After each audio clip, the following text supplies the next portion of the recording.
سلام، خیلی خوش اومدید به کانال قصه های ممنوعه. مرسی که اینجایید. لطفا قبل از گوش دادن به داستان لایک و سابسکرایب فراموشتون نشه. من ستاره هستم و 25 سالمه. داستانی که تعریف میکنم برای چند سال پیشه. سال 95. دانشگاه همدان توی رشته مورد علاقم قبول شدم و از شهر خودم راهی همدان شدم. اوایل ذوق و شوق زیادی برای زندگی کردن تو محیط خوابگاه داشتم، اما وقتی وضعیت خوابگاه و جو اونجا رو دیدم، کم کم تصمیم گرفتم خونه دانشجویی نقلی اجاره کنم. خانواده‌ام اول مخالف بودن که توی یه شهر غریب خونه بگیرم، اما با اصرار من و چیزایی که از خوابگاه براشون تعریف کردم بالاخره رضایت دادن. از اونجایی که خانواده دایی مامانم همدان زندگی میکردن بهشون سپردن که نزدیکای خونهشون یه خونه برام پیدا کنن. بهشون سپردن که نزدیکای خودشون یه خونه برام پیدا کنن که مناسب باشه و بهشون هم نزدیک باشه، که اگه کاری داشتم یا مشکلی برام پیش اومد حداقل اونا در دسترس باشن. دایی مامانم به همراه بچه‌هاش و عروس و دامادش همگی همدان زندگی می‌کردن و همشون ارتباط خوب و گرم و صمیمی با خانواده ما داشتن.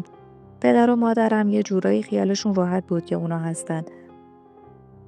اول قرار بود با یکی از دوستام خونه بگیرم، اما رفیقای صمیمیم هیچ کدوم پایه نبودن و خانواده‌شون اجازه نمیدادن. در نهایت تنهایی باید خونه می‌گرفتم. دایی مامانم تو نزدیکی خونه خودشون یه واحد آپارتمانی کوچیک پیدا کرد که اتفاقاً دخترش رینا و دامادش حمید همون آپارتمان زندگی می‌کردن. خلاصه اینکه به منزل جدید اسباب کشی کردم و خونه نقلی رو به سلیقه خودم چیدم و خوشحال و شاد بودم که مستقل شدم. ژینا 2 طبقه پایین‌تر از واحد من بود. روز اول ضمن اینکه راجع به همسایه‌ها و رفت و آمدش برام توضیح داد، منو به چند نفری معرفی کرد. در کل همه رو گفت تا اینکه رسید به همسایه بغلی واحد من. آخه هر طبقه 2 واحد داشت که یکی متراژش بزرگتر و یکی نقلی‌تر بود. ژینا گفت واحد بغلی یه زن و شوهر جوونن که بچه ندارن. زن اسمش سحر و مرده سیامکه. راستش رفتارشون یه جوریه. من خودم چیز خاصی ازشون ندیدم، ولی سعی کن زیاد باهاشون ارتباط نداشته باشی. منم گفتم از چه نظریه جورین؟ ژینا گفت والا من چیزی خودم ندیدم، ولی مثل اینکه سر و گوش جفتشون حسابی میجنبه. اون موقع زیاد به حرفای ژینا توجه نکردم. راستش دوست نداشتم خیلی تو زندگی خصوصی آدما فضولی کنم. مخصوصا اینکه مردم وقتی از یکی خوششون نمیاد پشت سرش حرف زیاد میزنن. قضاوتم رو گذاشتم برای وقتی که بیشتر بشناسمش. البته اگه ارتباطی شکل بگیره، چون دلیلی نمیدیدم که با همسایه‌ها صمیمی بشم. ژینا و شوهرش و کلا خانواده دایی مامانم همه جوره هوامو داشتن. کم کم باب آشنایی با سحر همسایه واحد بغلیمون باز شد. اول در حد سلام علیک بود. کم کم این ارتباط بیشتر شد. یه زن جوون حدوداً 32 ساله که ظاهر خیلی شیکی داشت، لباشو پروتز کرده بود و بینی عملی. به شدت جذاب بود. شوهرش هم از اون بدتر. از ظاهر و رفتاراش تازه فهمیدم چرا ژینا راجبه بهش این حرفا رو میزد. با خودم گفتم چون دیدن تیپ و ظاهرشون اینجوریه براشون حرف در آوردن.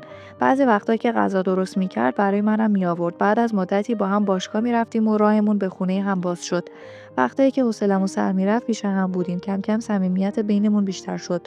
دوست نداشتم ژینا راجع به این موضوع چیزی بدونه. نمیخواستم پیش پدر و مادرم یا فامیل به خاطر دید خودشون حرف بی ربطی بزنن.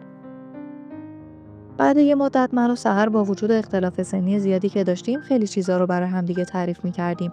حتی میدونست که دوست پسر دارم. یه بار گیر داد که سروش دوست پسرم تا حالا اومده خونت؟ منم که دوست نداشتم آتو دستش بدم گفتم نه. سرشو تکون داد و گفت آره جون خودت، خونه مجردی داشته باشی بعد سروش نیاد. سرشو تکون داد و گفت باشه قسم نخور، حالا بیادم چه عیبی داره؟ فکر کردی من میرم به همه میگم ستاره دوست پسرش آورده خونش؟ بابا من خودمم از این کارو کردم. با همین سیامک قبل ازدواج اون 100 بار خونه همدیگه رفتیم. من گفتم ماشاءالله به شما، البته با خنده. سحرم گفت الانم من که خودم دیدم سروش اومده اینجا. منم گفتم یه دستی میزنی سحر؟ گفت نه والا، یه بار که اومده بود پیشه تو راه پله دیدمش و یادم اومد عکسشو تو استوری دیدم.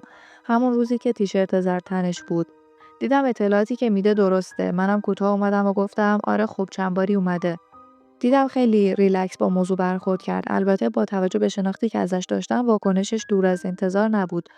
شوخی‌ها و ارتباط بین من و سحر خیلی صمیمی شده بود، جوری که با هم پارک و خرید و آرایشگاه و خیلی جاهای دیگه می‌رفتیم. اتاق خواب من به اتاق خواب خونه سحر و سیامک چسبیده بود. به خاطر نازک بودن دیوار خیلی شبا صداشون رو واضح میشنیدم. چند باری به شوخی لابلای حرفام بهش اشاره کرده بودم و سحر اینو خوب میدونست. اما مثل اینکه زیاد براش مهم نبود.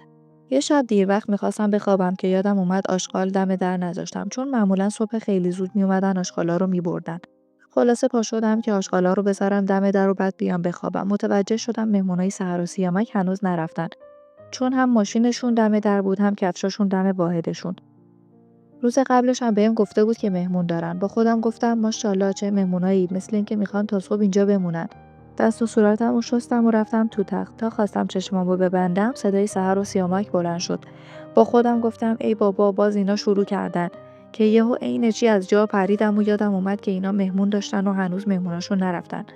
پس چطور دارن اینقدر با صدای بلند کارشون رو انجام میدن؟ حیرون و هاج و واج بودم و کاملا تعجب کرده بودم. درک نمی‌کردم. هزار جور فکر و خیال از ذهنم گذشت. پا شدم رفتم دم در واحد. شاید مهموناشون رفتن. دیدم که نه، هنوز کفشاشون دم دره. باز برگشتم تو خونه. فکر می‌کردم شاید اشتباه شنیدم. اما صداشون واضح تو اتاقم مثل همیشه بود. باورم نمی‌شد. گوشمو محکم به دیوار چسبونده بودم تا ببینم چیزی متوجه میشم یا نه. یه مرتبه برق از سرم پرید. تو ذهنم تکرار می‌کردم به خدا این صدای بیشتر از 2 نفره و برای 2 تا زنه، نه یه زن. هنوزم باورش برام سخت بود و فکر می‌کردم توهم زدم. کم کم تیکه‌های پازل رو می‌ذاشتم کنار هم، تقریباً جور در میومد. یاد تمام رفتارهای عجیب غریب سحر میافتادم و حالا برام عجیب بود که چطور زودتر نفهمیدم.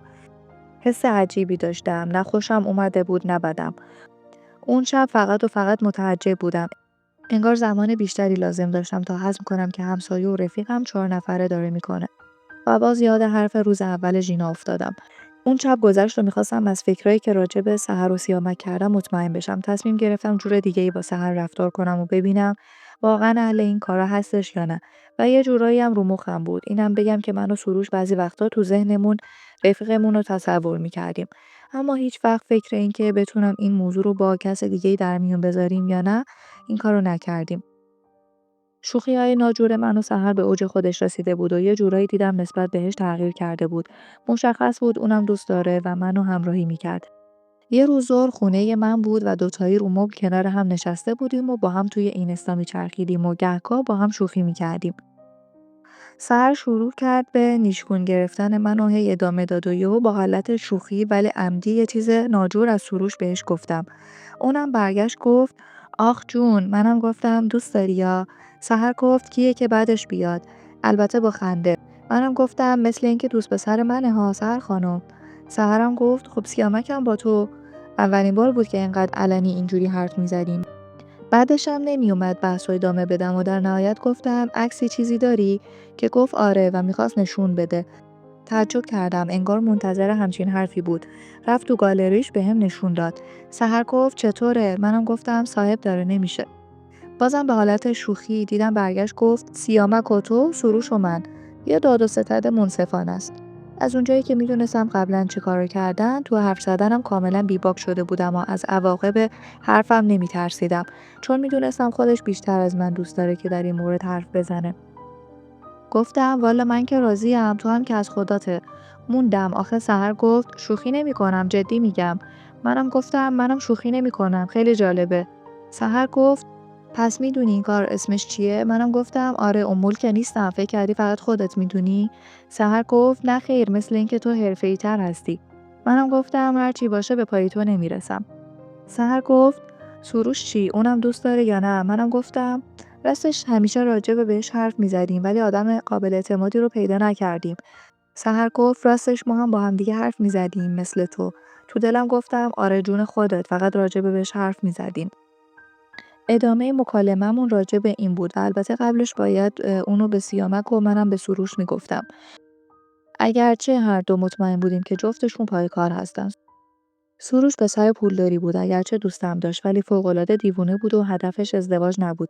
وقتی کل داستان از اول براش تعریف کردم شاکی شد که چرا زودتر نگفتی. بعدش هم گفت مطمئنی قابل اعتمادن.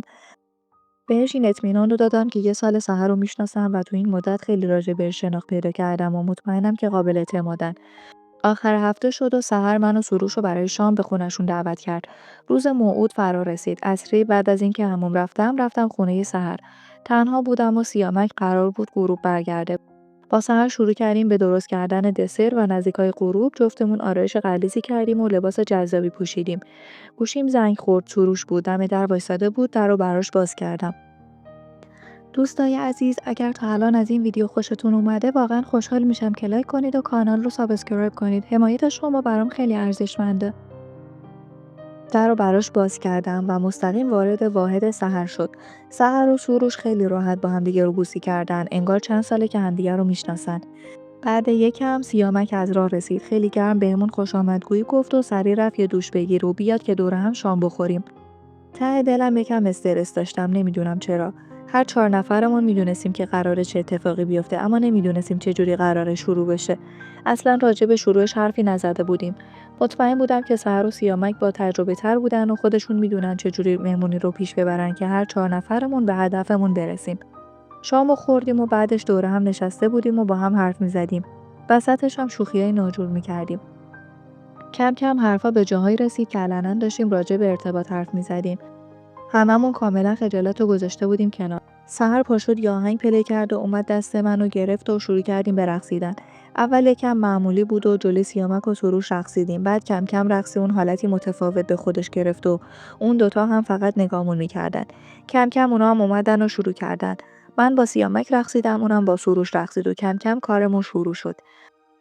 کاملا کنترل خودم رو از دست داده بودم و اتفاقی که نباید میافتاد افتاد و اون شب تا ابد تو خاطرم ثبت شد. از اون شب به بعد کم کم حس بدی به ارتباطم نسبت به سروش پیدا کردم. اگرچه این کار شاید برای بعضی اوکی باشه و بتونن ادامه بدن، اما ما دیگه اون آدم سابق نشدیم. دلیل سرد شدن ارتباط خودم و سروش و تموم شدن دوستیمون رو تا به امروز نمیدونم. فقط میدونم همه چی به خاطر اون شب بود. بعد از مدت کمی ما از هم جدا شدیم و مثل سابق احساس خوبی نسبت به هم نداشتیم و من تنها شدم و روحیم داغون شد. شاید اولش خوب باشه ولی بعدش عواقب بدتری دنبالشه و دیگه هیچ وقت اون کارو تجربه نکردم.